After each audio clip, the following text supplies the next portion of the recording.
अल्हम्दुलिल्लाह वस्सलातु वस्सलामु अला अशरफिल अंबिया वल मुरसलीन अम्मा बाद। अल्लाह रब्बुल इज़्ज़त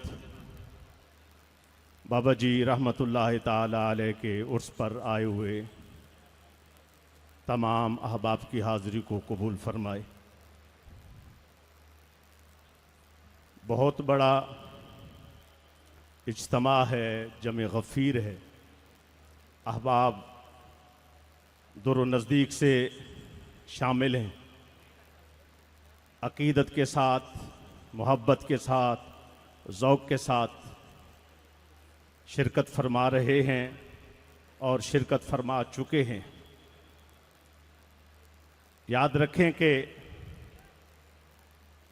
अगर जितनी जितनी मोहब्बत जो लेकर आया वो अपनी मोहब्बत उसका सिला इस दुनिया में भी हासिल करेगा और आखिरत में भी हासिल करेगा। बाबा जी रहमतुल्लाह ताला अलैह ने हम सबको जिस चीज़ पर इकट्ठा किया, आपका मकसद था कि दीन तख्त पे आ जाए, निज़ाम मुस्तफ़ा सल्लल्लाहु अलैहि वसल्लम पाकिस्तान में हो।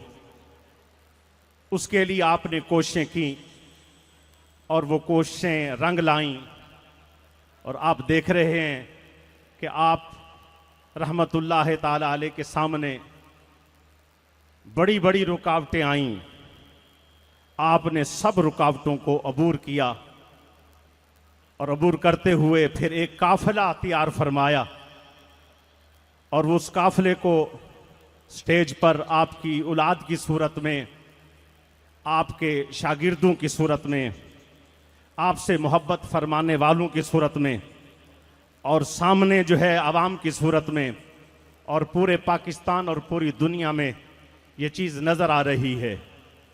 और हकीकत ये है कि शुरू से लेकर जब भी जिसने हक की आवाज़ लगाई तो उसकी मुखालफत हुई। लोगों ने कहा कि अगर मुखालफत हो तो ये अच्छी बात नहीं है जी, प्यार मोहब्बत से रहा जाए।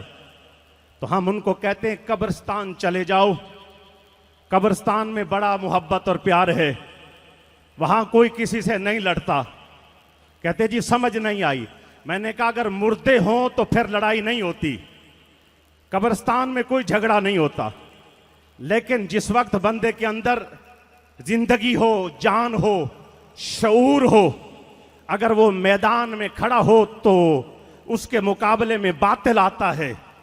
जब बातिल आता है तो उसको बातिल को रोकने के लिए मुकाबला करना पड़ता है। जब मुकाबला करता है तो रुकावट होती है, उस मुकाबले को अबूर करते हुए आगे निकलता है। मैं ये समझाना चाहता हूं, अगर जनाबे वाला हक के सामने बातिल सूरतें बदल बदल कर आता रहा, जिस वक्त हजरत आदम अलैहिस्सलाम दुनिया में आए उस वक्त इब्लीस बातिल की सूरत में सामने आया, हजरत आदम अलैहिस्सलाम हक की सूरत में उसका मुकाबला किया।